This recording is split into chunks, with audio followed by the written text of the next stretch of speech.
I've always loved numbers, mathematical formulas, and seeing and sometimes almost believing in connections and patterns in data. I guess that's how the constellations came about. Some 1,000 years ago, our ancestors looked up at the night sky and saw all these stars shining back at them. And they tried to find patterns among the random dots. As a young girl, I loved looking up at the sky at night and doing just that. But I wanted to understand even more. What is a star? And why are some of these shining dots only planets? And why are some whole galaxies? And why do they look almost the same to us on Earth? I wanted to understand the fundamentals of the universe, and I felt as if math and physics was almost like a religion to me in some ways.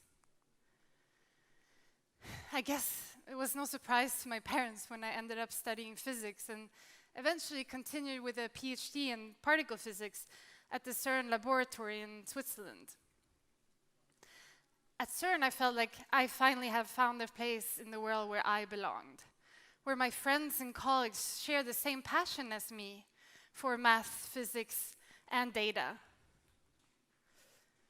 The Atlas experiment at CERN, which I was a part of, processes data from the Large Hadron Collider at the rate of 500 million proton-proton collisions per second. That is really big data, and everything else seems like tiny data to me in comparison. Particle physicists must apply smart techniques in filtering the interesting collision events. And finally, they must apply advanced statistical programming tools when they want to extract a very, very small signal of interest among all that collision noise. The signal of interest for me, when I continued doing research at CERN after my PhD, was the Higgs boson. Journalists like to call it the God particle. Maybe because physicists talk about it almost in a religious manner when they explain that the Higgs boson was the last missing piece of the puzzle in mapping out the standard model of particle physics that describes the most fundamental building blocks of our universe. It was during summer of 2012 when we finally had enough data to either exclude or confirm the existence of the Higgs particle. At the moment of unveiling the analysis, a few of my colleagues and I went into the CERN cafeteria to take a sneak peek of the results before presenting it to the entire team. And I will never forget the moment when I saw the results. The Higgs was there. It was so beautifully obvious. A few of us then also stayed up that entire night at CERN to write up the paper to have it ready already the next day.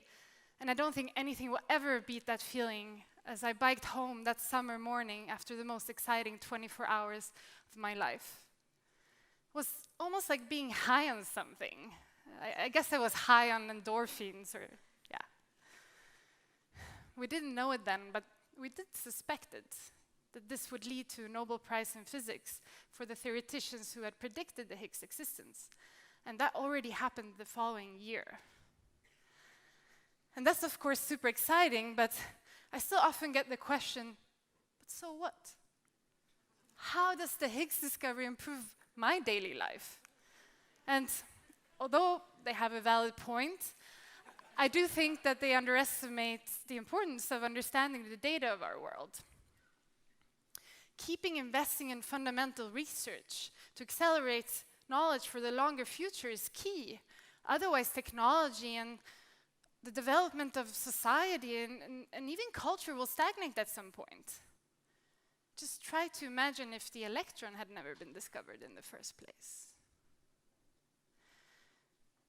3 weeks after the Higgs discovery, the endorphin levels went back to normal, and I started questioning what to do next.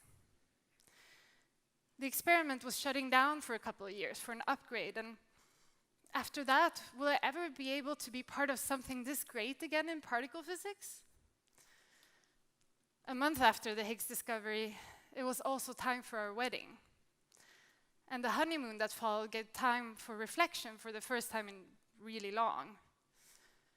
We knew we wanted to get pregnant in a year or two, and I therefore stopped using hormonal contraception to give my body a chance to get back to normal first. In my search for natural contraceptive methods, I found that actually the body temperature changes throughout the menstrual cycle, something well known and very much researched. I started analyzing my own temperature data and applying my statistical knowledge from particle physics to detect ovulation and pinpoint the fertile days. This was really a revelation for me, and I, of course, got more and more obsessed with my data and understanding how my body works. I, of course, showed my data to my colleagues at CERN, and some of my female colleagues also started measuring their temperature in the morning, such that I could analyze their data and inform them of their fertility. My husband, who is also a physicist, suggested that we should take this fertility algorithm and make it into an app, such that all women and couples could actually profit from this innovation. I thought that that's a really interesting and really great idea, and actually something I could do myself. It was 2012, and I thought that learning how to code an app must be useful for the future. So I quit my job in research, and I locked myself into our apartment for, well, about a year to finish the algorithm and develop the application itself. One appealing part of it was that this would have an impact on people's lives, well, women's lives already from the first day. Studies have shown that more and more women become aware on how hormonal contraception impacts their health and often quit using contraception altogether. We thought that we could help these women by providing them a natural alternative. We also realized that there would probably be an even larger impact in the developing world, as their hormonal contraception is not always culturally accepted or even available in some parts.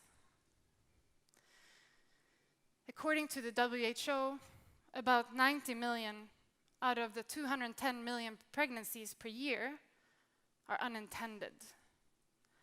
That's close to half.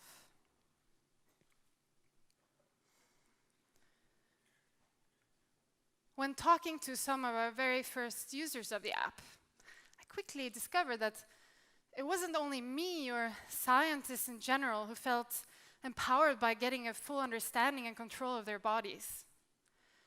Topics such as menstruation, PMS, fertility have been taboo for so long that it has led to ignorance and agony among women.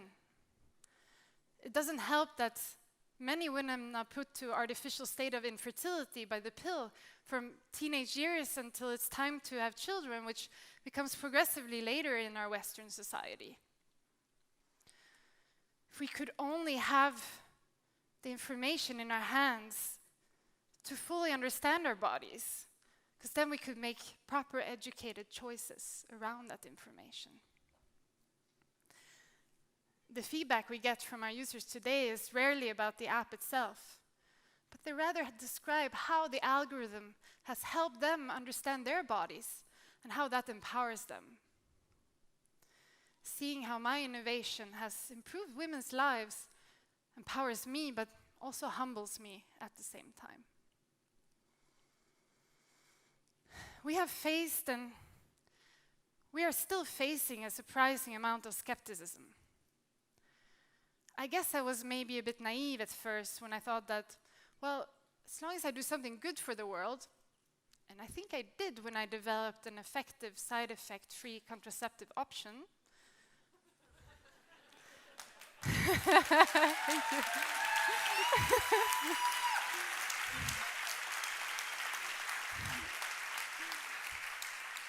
Thanks. Well, I thought that everything would be smooth sailing from there. I didn't really think about what a highly protected and regulated space I was entering into. I mean, don't get me wrong, I do understand why one has to be careful with innovation when it comes to health and contraception, and why some are skeptical of what we do. But the criticism we get is not based on facts and usually does not consider what is best for women. I think when it comes to contraception, it's important to increase choice, as one method does not fit all women, and also not necessarily throughout her fertile lifetime.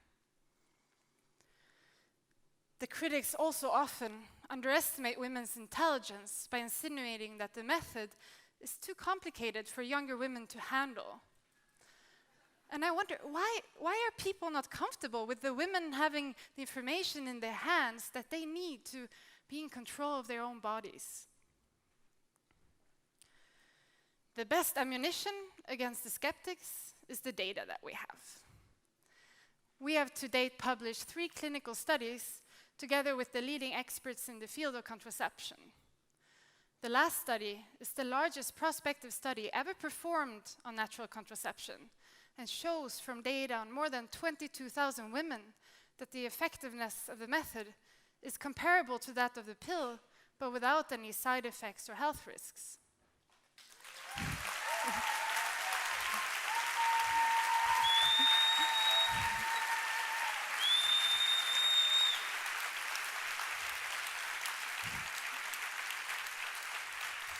Thank you. The data also shows that the youngest user group, women in their early 20s, have a lower rate of unintended pregnancy than women in their 30s. This is rarely seen among other contraceptive methods, as younger women are more fertile on average. It's because the app is indeed just a tool that women can use how they see fit.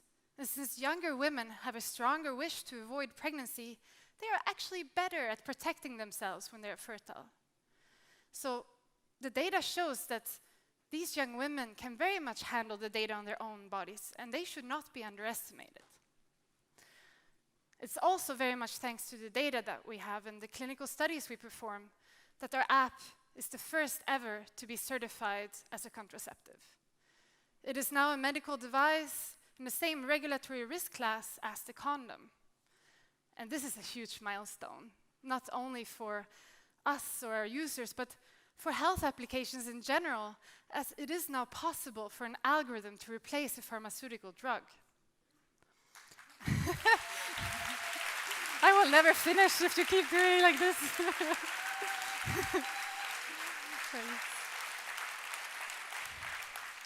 I think it's incredibly cool what rather simple data like a woman's body temperature can tell us. I mean, the fact that temperature shows when a woman ovulates unlocks a wide range of possible insights. I mean, obviously when she's fertile or when she isn't, which is important for contraception, but it also shows if she's likely to be less fertile in general and might need external help conceiving. It can also tell her exactly when her PMS is coming, or maybe if she's approaching menopause. But the temperature also tells other stories. How is the thyroid functioning? Does she maybe have hypothyroidism, which can make it more likely to have a miscarriage and in general is more difficult to conceive? We can sometimes even see in the temperature data of a pregnant woman if her hormone levels are dropping and she needs medication to prevent a miscarriage from happening. The temperature data also shows if you have a temporary infection in your body, which could be an early sign of certain cancers. A whole new world of possibilities open. More and more startups and therefore also investments go into health tech, med tech, and femtech. And I think what we should strive for together is to get a complete understanding of our bodies. This knowledge would allow for better decision makings and preventive actions instead of the current system of detecting and treating already existing health issues. Every person is unique, and only when we have a full understanding on a personal level can we take proper actions. I think the future is very exciting, as the possibilities are really endless due to the data-driven insights still to come. Thank you.